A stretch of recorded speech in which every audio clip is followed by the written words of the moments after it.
کے ممبر کی کاش یہ موضوع یہاں کا ہے ہی نہیں, یہ تھڑے پہ چائے کے ہوٹل پہ بیٹھ کے بیان کرنے والا موضوع ہے, ٹھیک ہے نا, چھپڑے میں اکیلے میں, کیونکہ مجھے یہاں بیٹھ کے ان کو رسپیکٹ دینی پڑتی ہے. ان عاملوں کو رسپیکٹ کا مطلب جتنی ذلیل کرنا چاہیے اتنا میں کر نہیں پاتا, مسجد کے تقدس اور احترام. ایک اور عامل ہیں یہاں بھی بڑے مشہور ہیں, ان کا کام ہی لوگوں کی بیویوں پہ قبضہ کرنا ہے, لیکن آپ ان کے نام مفتی بھی ہیں.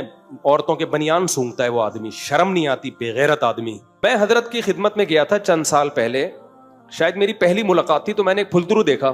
کئی سال پہلے کی بات ہے, جب میں حضرت مولانا طارق جمیل صاحب سے ملنے کے لیے گیا تو ایک فراڈیا کو میں نے ان کے ساتھ دیکھا جو حضرت پہ دم کرتا تھا جن بھگانے کے لیے.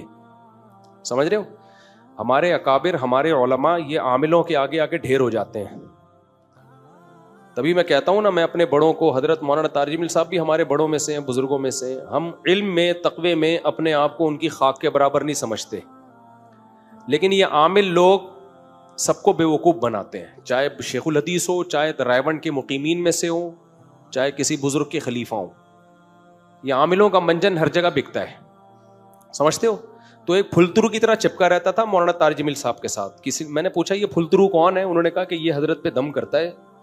حضرت کو وہم ہو گیا تھا مجھ پہ کسی نے کچھ کیا ہے, اور یہ ہمارے اکثر علماء کو وہم ہوتا ہے, اور ان کے پاس ایک ہی دلیل ہوتی ہے کہ جب نبی پہ جادو ہوا تھا تو ہم پہ کیوں نہیں ہو سکتا.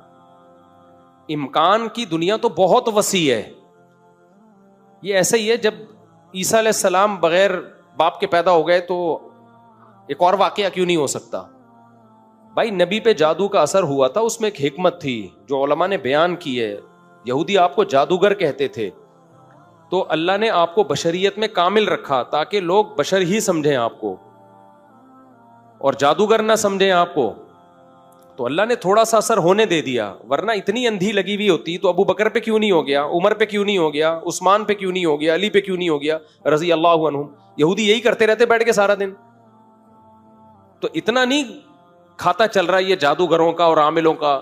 ویسے بھی یاد رکھو, مشہور لوگوں پہ نظر لگنے کا امکان بھی تقریباً ختم ہو جاتا ہے, اور جن چڑیل بھوت کے اثرات بھی ان پہ ختم ہو جاتے ہیں. تقریباً ناممکنات میں سے ہے کہ کسی مشہور آدمی پہ جن چڑھے یا جادو کا اثر ہو. بادشاہوں پہ نہیں ہوتا. فرعون کے خلاف ہزاروں جادوگر, موسیٰ علیہ السلام کے خلاف ہزاروں جادوگر تھے. جب فرعون نے دھمکی دی ہے میں تمہیں ہاتھ پاؤں کاٹ کے قتل کر دوں گا, تو جادوگر یوں کر کے سانپ ادھر کا رخ کرتے اور سارے فرعون پہ بھیج دیتے. وہ جادو نہیں آئی میرا خیال ہے بات. وہ ساری رسیاں جو ابھی موسیٰ کے مقابلے میں پھینکی وہ کہاں پھینک دیتے کہ تو کاٹ کے تو دیکھ ہمارے ہاتھ پاؤں. بھائی ایک ماحول بنانا پڑتا ہے ان کو. یخیل الیہ من سحرہم انہا تسعی, انہوں نے مسمرزم کیا جس سے ان کو ایسا لگا کہ رسیاں ہیں, یہ لاٹھی سانپ ہے, حقیقت میں وہ سانپ نہیں بنی تھی. تو ہمارے بڑے بڑے اکابر اس میں بہت پھسل جاتے ہیں. میرے شیخ حضرت مفتی رشید احمد صاحب اس پہ بہت بولا کرتے تھے, اور میں نے تو زندگی گزاری ہے ان عاملوں کو جتنا میں جانتا ہوں. یہ سارے ان کے چہروں کی رونق پہ مت جایا کرو. یہ وہی ناٹک ہے جو میں بھی بتا نہیں رہا تھا, کچھ لوگ غریبوں والا ڈریس پہن کے گھوم رہے ہوتے ہیں, ایسا لگتا ہے غریب کے بچے ہیں. الو کے پٹھو, تم تمیز سے جو تمہیں اللہ نے جتنا مال دیا اس حساب سے لباس پہنو نا. کیوں ناٹک کرتے ہو, پٹپٹیوں پہ گھوم رہے ہوتے ہو تم ایسے غریب چہرے سے, لگتا ہے جیسے دل چاہتا ہے سکن. نارمل لائف کیوں نہیں گزارتے؟ تو اب ہمارے علماء کو دماغی کام بہت ہوتے ہیں ان کے, خوب سمجھ لو. پھر اللہ کا خوف بھی ہوتا ہے, تہجد بھی ہوتی ہے, اس سے تھکاوٹ ہوتی ہے, پریشانی ہوتی ہے, نیندیں اڑتی ہیں راتوں کی. فوراً دماغ میں کوئی پھلترو آ کے بول دیتا ہے کہ آپ پہ جادو ہوا ہے, میں اتاروں گا. وہ دم بم کرتا ہے, نفسیاتی ایک اثر ہو جاتا ہے انسان کے, ہے قوت انفعالیہ ہوتی ہے انسان میں. وہ سمجھتے ہیں یہ پہنچا ہوا ہے. پھر ان کی باتیں نہ سر نہ پیر ان عاملوں کی, وہ ایسی الٹی اوٹ پٹانگ باتیں کرتے ہیں. ہمارے اکابر سمجھتے ہیں کہ پہنچا ہوا نہیں ہے, بلکہ کو بہت ہی زیادہ پہنچا ہوا ہے کہ ہماری بھی سمجھ میں نہیں آ رہا کیا کہہ رہا ہے, یہ اتنا پہنچا ہوا ہے. تو میں حضرت کی خدمت میں گیا تھا چند سال پہلے, شاید میری پہلی ملاقات تھی, تو میں نے ایک پھلترو دیکھا. دوبارہ گیا تو بھی بعد میں پتا چلا پھلترو ہے, پہلی دفعہ میں تھوڑی پتا چلتا ہے. پہلی دفعہ میں تو ہوتا شاید ویسے ہی بیٹھا ہو. پھر ویڈیو میں دیکھا چپکا ہوا جا رہا ہے. میں نے کہا یہ ہے کون؟ کسی نے بتایا حضرت کا جن اتارتا ہے. میں نے ان کے اسسٹنٹ, کوئی شاگرد تھا کوئی, میں نے کہا حضرت کو پیغام پہنچا دو, خدا کے لیے اس پھلترو کو ہٹائیں, یہ آپ پہ کوئی جن نہیں ہے, کوئی چڑیل, کوئی بھوت نہیں ہے, آپ اتنے بڑے آدمی ہو تو یہ ہٹائیں اپنے آپ سے. لیکن حضرت کو تھا کہ شاید کوئی پہنچا ہوا. اس پھلترو نے اتنا کیش کرایا ہے مولانا طارق جمیل صاحب کو. اب تو چونکہ بات لیک آؤٹ ہو گئی ہے نا, نعیم بٹ صاحب نے کر دی ہے لیک آؤٹ, تو پھلترو کو چاہیے اب الجھے نعیم بٹ صاحب سے. انہوں نے لیک کر دیا, اللہ کا بڑا فضل ہے, بہادری والا کام خاندانی کر دیا. میں نام نہیں لینا چاہتا تھا کہ اسپیسیفک لوگوں کا نام لے کے ان کی بات کرنا بلا وجہ کی دشمنی ہے. کوئی ایک پھلترو ہو تو آدمی نام بھی لینا.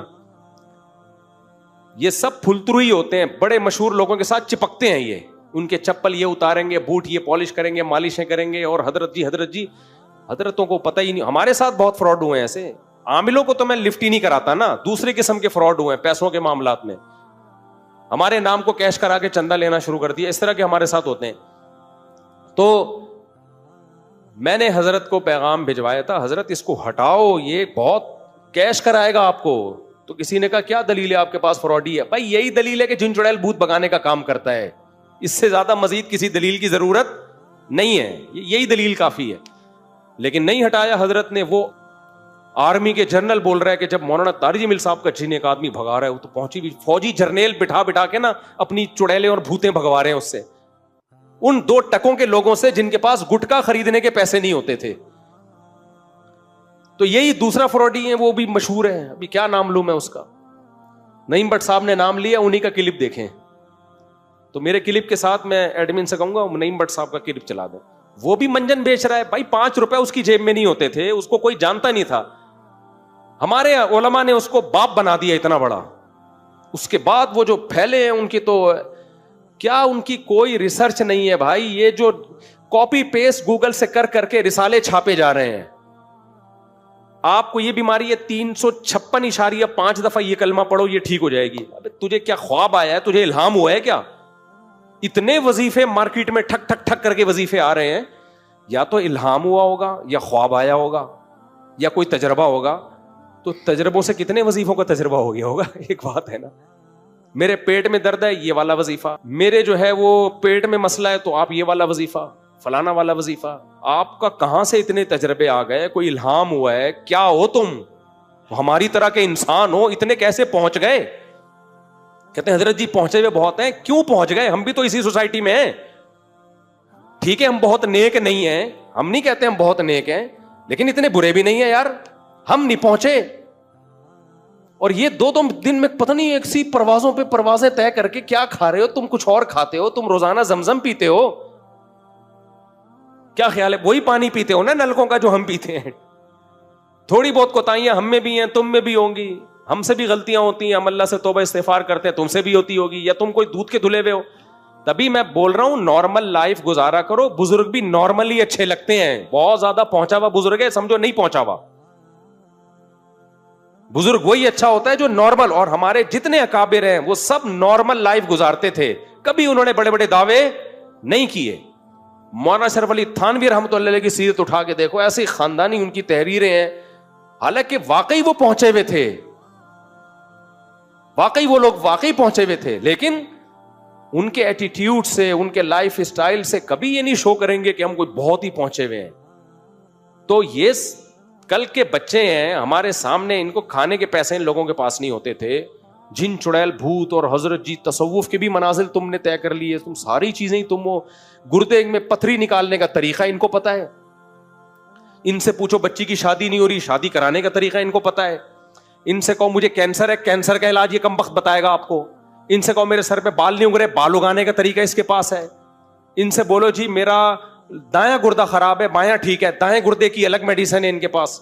ان سے بولو کہ میری ناف میں درد رہتا ہے, ناف ٹھیک کرنے کا ان کے پاس نسخہ ہے. ان سے بولو کہ میں 2 کر کے پچھتا رہا ہوں, دونوں بیویوں کو ٹھیک کرنے کا نسخہ ان کے پاس ہے.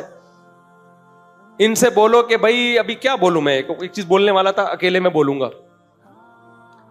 کچھ چیزیں ممبر پہ بولی نہیں جاتی ہیں. ان سے بولو کہ بھائی مجھے ہر وقت نزلہ زکام کھانسی رہتا ہے, وہ یہ ٹھیک کر دیں گے, ان کے پتہ ہے, اس کا علاج ان کے پاس ہے. ان کو بولو میری ناک کی ہڈی ٹیڑھی, ہڈی سیدھی کرنے کا ان کے پاس نسخہ ہے. ان کو بولو کہ بھائی میری ابا کے اخلاق ٹھیک نہیں ہے, ابا کو ٹھیک کرنے کا نسخہ ان کے پاس ہے. ان کو بولو میرا بچہ ٹھیک نہیں ہے, بگڑ گیا ہے, اولاد ٹھیک کرنے کا نسخہ بولو ان کے پاس ہے.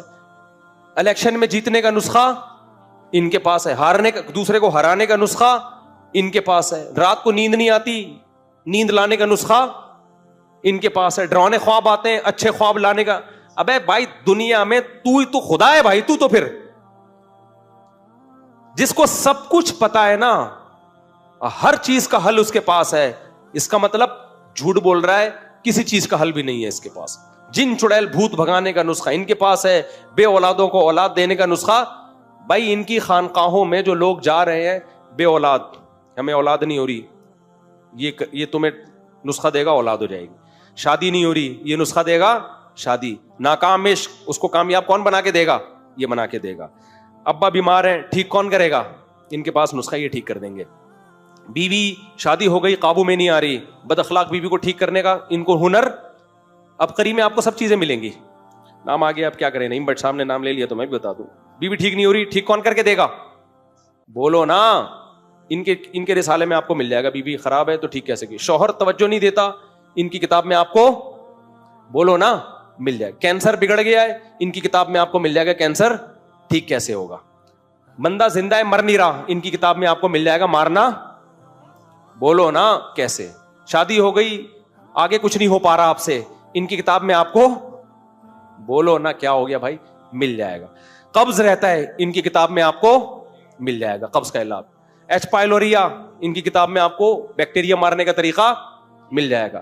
پیشاب بار بار آتا ہے, ان کی کتاب میں آپ کو پیشاب نارمل لانے کا طریقہ ابکری میں آپ کو مل جائے گا. پیشاب رک گیا ہے نارمل کھل کے آئے گا, ان کی کتاب میں آپ کو بولو نا مل جائے گا. شوہر نشہ کرتا ہے, چھڑوانے کا طریقہ ان کی کتاب میں آپ کو مل جائے گا. سمجھتے ہو؟ ساس قابو میں نہیں آ رہی, گھر آ کے بیٹھ گئی ہے, جا ہی نہیں رہی, ان کی کتاب میں آپ کو بھگانے کا طریقہ بولتے کیوں نہیں مل جائے گا. فلاں سے گناہ نہیں چھوٹ رہے, اولاد بگڑ گئی ہے, گناہ چھڑوانے کا طریقہ ان کی کتاب میں آپ کو بولتے کیوں نہیں بھائی مل جائے گا. یار آپ آکسفورڈ یونیورسٹی کو بھی آپ نے مات کر دیا یار. او بھائی منجن ہے یار.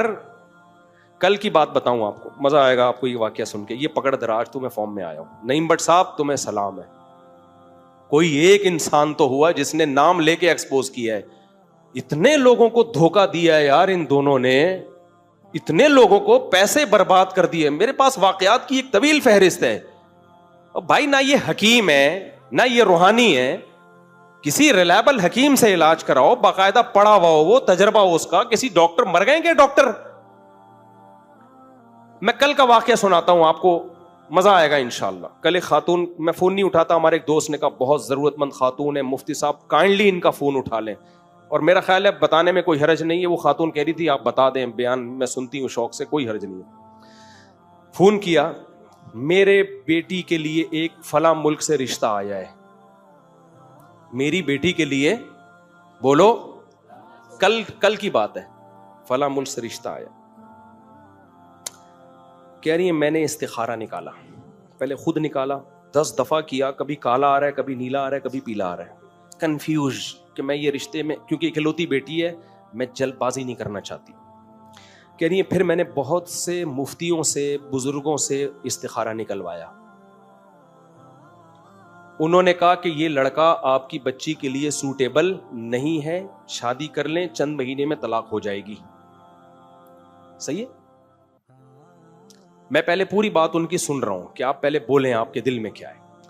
پھر ہم نے فلاں ادارے کے مفتی سے, بزرگ سے, عالم سے استخارہ نکلوایا, بزرگ سے. انہوں نے کہا کہ مناسب معلوم نہیں ہوتا.